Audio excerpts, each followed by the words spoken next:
بسم اللہ الرحمن الرحیم، آپ دیکھ رہے ہیں ابراہیم مروت نیوز۔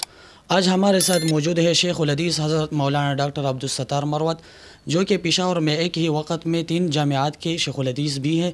آج ان سے مولانا شیرانی صاحب کے حوالے سے جو ویڈیو وائرل ہوئی تھی آج کل، اس کے حوالے سے سوال کریں گے کہ کیا اس ارض مقدس اسرائیل کا حق ہے؟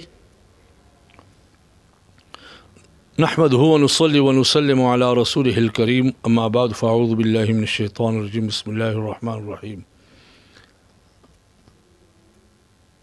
محترم سامعین،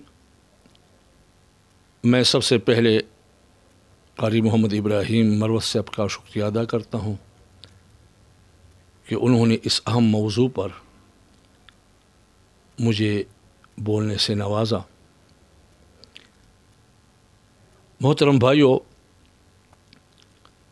قرآن مجید فرقان حمید میں کتبہ کا لفظ اور اس کا مادہ تقریباً 45 تا 50 جگہوں میں آیا ہے، اور اس میں احکام میں یا قتال میں جب کتبہ یا کتبہ آیا ہے تو وہاں عام طور پر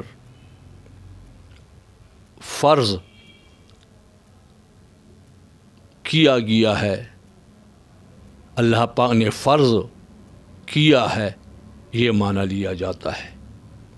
جیسے کہ یا ایھا الذین آمنوا کتب علیکم الصیام، تم پر روزے فرض کیے گئے ہیں، کما کتب علی الذین من قبلکم، جیسا کہ تم سے پہلے لوگوں پر فرض کیے گئے تھے۔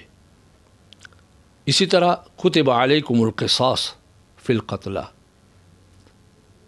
اسی طرح کتب علیکم اذا حضر احدکم الموت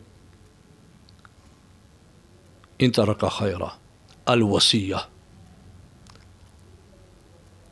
اور خاص طور پر قتال میں جہاں بھی آیا ہے وہاں فرض کا معنی دیا ہے۔ کتب علیکم القتال، تم پر قتال فرض کیا گیا ہے۔ اب یہاں ہم دیکھتے ہیں کہ یہاں معنی کیا بنتا ہے۔ حضرت مولانا محمد خان شیرانی صاحب نے عجیب انداز میں علماء کو طنزاً بھی کہا ہے کہ تم قرآن پاک کو دیکھو، کتبہ کا معنی لکھنا ہے اور کیا ہے، اور الاٹ کرنا ہے۔ قیامت تک بھی کسی معتبر تفسیر نے آج تک یہ معنی نہیں لکھا ہے کہ تا قیامت ان لوگوں کے لیے الاٹ ہو۔ تو انہوں نے الاٹ کا معنی جو کیا ہے، اس سے اشارہ اس بات کی طرف ہے کہ قیامت تک الاٹ ہے۔ اگر یہ معنی ہے تو میں کہتا ہوں کہ حضرت عمر فاروق رضی اللہ عنہ اور اس دور کے صحابہ اور تابعین رضی اللہ عنہم اجمعین کو یہ معنی سمجھ میں نہیں آیا کہ انہوں نے زمین مقدس اور بیت المقدس پر قبضہ کر کے اسلامی جھنڈا وہاں لہرایا تھا، اور کیا آخری زمانے میں امام مہدی رضی اللہ عنہ مسجد مقدس بیت المقدس میں نماز نہیں پڑھائیں گے، اور ان کی تائید کرتے ہوئے حضرت عیسیٰ علیہ السلام جب آئیں گے ان کی تائید اقتداء میں نماز نہیں پڑھیں گے؟ اگر یہ ان کے نام پہ الاٹ ہے تو مسلمان کا وہاں کیا؟ یہ یاد رکھیں، یہاں مسئلہ قتال کا ہے، اور موسیٰ علیہ السلام کے ذریعے اللہ تبارک و تعالیٰ نے جہاد کا حکم دیا تھا۔ کتب اللہ لکم، علامہ بغوی رحمہ اللہ تعالیٰ امام سدی رحمۃ اللہ علیہ کا قول نقل کرتے ہیں، کتب اللہ لکم اے امرکم اللہ بہا، اللہ تبارک و تعالیٰ نے تمہیں اس ارض مقدسہ میں داخل ہونے کا حکم دیا ہے۔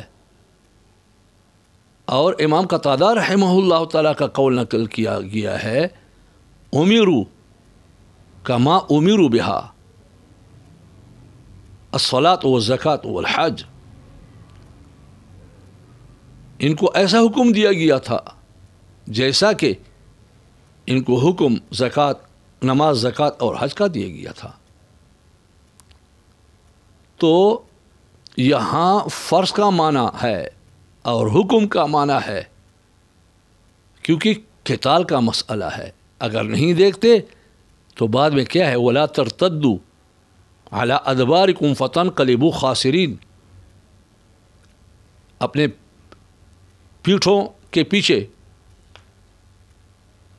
واپس نہ ہو جاؤ، اپنے پیٹھوں پر واپس نہ ہو جاؤ، ورنہ تم واپس ہو جاؤ گے خاسرین، نقصان اٹھانے والے، یعنی دین اور دنیا میں نقصان اٹھانے والے ہوں گے۔ اگر بالفرض آپ کہتے ہیں کہ نہیں یہ الاٹ ہے تو چلو یہ بھی مانتے ہیں، لیکن اس میں شرط ہے کہ حکم مانیں گے جہاد کی اور ایمان بھی ہوگا۔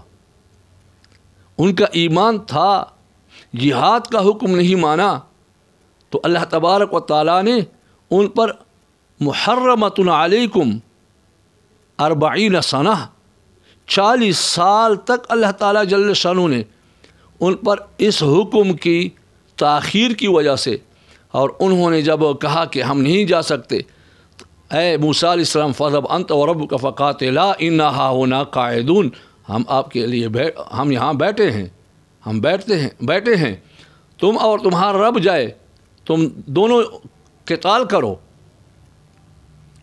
تو اللہ تعالیٰ جل شانہ نے ان پر 40 سال تک زمین مقدسہ، ارض مقدسہ حرام کر دیا۔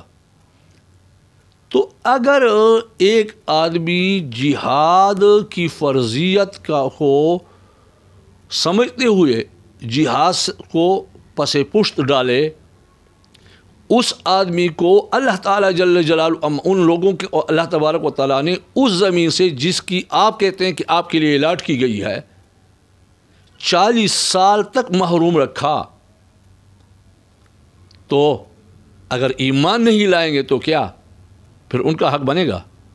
آپ تفسیر تو دیکھیں، تفاسیر میں آپ کا معنی جو لکھا ہے کہ لکھ دیا ہے، وہاں یہ شرط لگایا ہے کہ تم ایمان بھی لاؤ گے اور اطاعت بھی کرو گے۔ تو جب ایمان اور اطاعت کے شرط کے ساتھ یہ جگہ تمہاری ہوگی، اب ہم بھی کہتے ہیں وہ ایمان بھی لائے، بس یہ جگہ ان کی ہے، لیکن ان کی ترجمانی جو ہمارے مولانا شیرانی صاحب نے کیا ہے، تو میں تو کہتا ہوں کہ انشاءاللہ العزیز کسی تفسیر میں یہ وضاحت آپ کو نہیں ملے گی جو وضاحت انہوں نے کی ہے۔ اللہ تبارک و تعالی ہمیں ہمیشہ حق بولنے اور حق پر چلنے کی توفیق نصیب فرمائے۔ انشاءاللہ العزیز ان قریب اس پر میرا ایک رسالہ بھی آنے والا ہے اسی آیت کی تفسیر میں۔ بہت بہت شکریہ۔